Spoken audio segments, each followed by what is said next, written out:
God dag, and welcome to this We Are Eurovision reaction and review. Norway apparently are sending JOWST. Now, I've seen this being called JOWST. I've seen this being called JOWST featuring Alexander Waldman. So I'm just gonna go with JOWST just because that is a bit easier to fit onto the title screen, considering the title of this song is Grab the Moment. Now, let's have a look at what this song is, and then we will talk further. Oh, wow, okay, visual effects. I'm not Are Norway sending Daft Punk? Interestingly, Norway are also in that wildcard half, and this might seem just a bit normal. And also, wow, I don't know how much of the visual overlay is going to stick once we get to Eurovision. It's kind of a bit of an understated bop, I guess, is the term for it. Whoa, okay, this visual part's a bit different, isn't it? Okay, Norway's song was a bit different. To be very honest, I don't think I was expecting Norway to do something like this, so you know what, Norway, you get points just for being weird, I guess. Or should I say, celebrating diversity of musical genres. Because, you know what, recently that's what I feel like a lot of these countries have been doing, especially this kind of song. It's not exactly the kind of song that you would expect at Eurovision, but you know what, I adore it regardless. Because it's their own. This isn't trying to betray their identity just so that they can get points at Eurovision. I feel like this is them doing what they do best, and you know what? I applaud that. I do kind of want to take it apart though, so let's go on to that. Backing vocals? Are these backing vocals pre-recorded? Is Norway one of the backing vocals pre-recorded countries? The parts of this staging could easily be mixed around to the point where they, like, fill the stage once we get to Kyiv. I really like that, but it's gonna be hard to recreate at Eurovision. I really love this part visually, but I don't know how they're going to be able to do it at Eurovision. I think what's gonna happen is it's gonna be on the background so that they can use it on the foreground, maybe? So, that was Norway's song, and let's start with it. Alexander, I believe that's the lead singer's name, can really perform the song to the camera. He makes it look like he wants to tell you this story.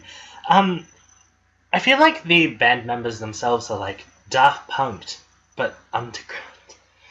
And that's kind of the cool thing, like, you don't know what they look like, but they create that mystery, and I feel like this is part of JOWST's kind of appeal. They don't want to get the acknowledgement of who they are, or at least when they're on stage they don't want to look like who they are. So what they do is they make it so that they have these masks, and those masks add to the visual style of this song.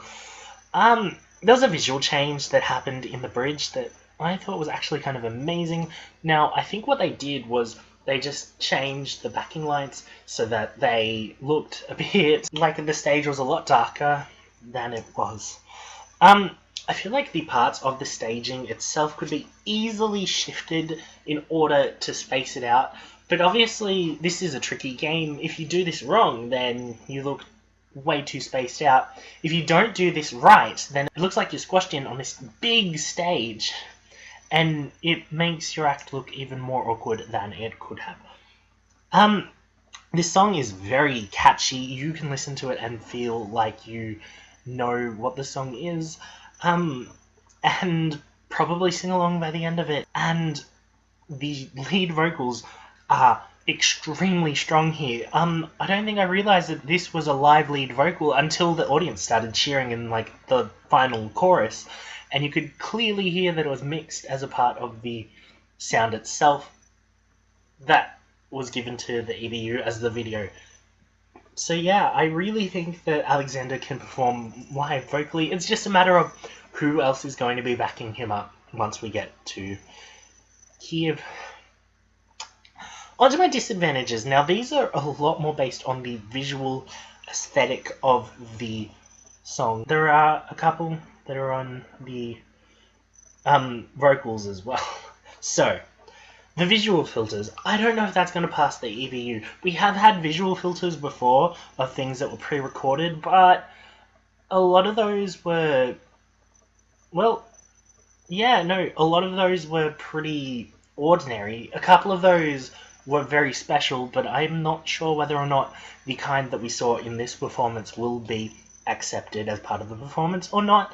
I feel like we're starting to get to the point where we're blurring the lines between what is and what isn't pre-recorded video, and what is and isn't acceptable to have on your video. And very strongly, I just feel like the backing vocals here were pre-recorded backing vocals.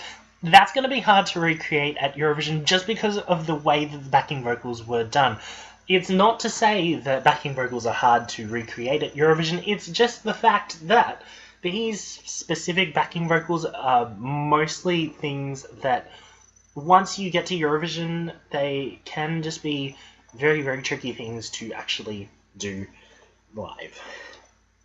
Because, especially when you're doing vocal things as they were in this particular song. And singing of the backing vocals to the overviewed, like the overlays, that could be extremely hard too, and also could look really wrong if you were off by much at all. So you would really, if you're going to use a backing singer, please use a backing singer that knows the timing of the song like the back of his hand or her hand. If you have a comment on this song, please feel free to leave it at We Are Eurovision or comment it below. So, what scores did I give Norway? Well, a 9 out of 10, an 8 out of 10, and an 8 out of 10. Norway overall got an 8 out of 10. So, good luck guys. I hope you can manage to import this kind of staging into Eurovision. That would be really cool. But if you cannot manage to make that work, so be it. Good luck and do pobacenia.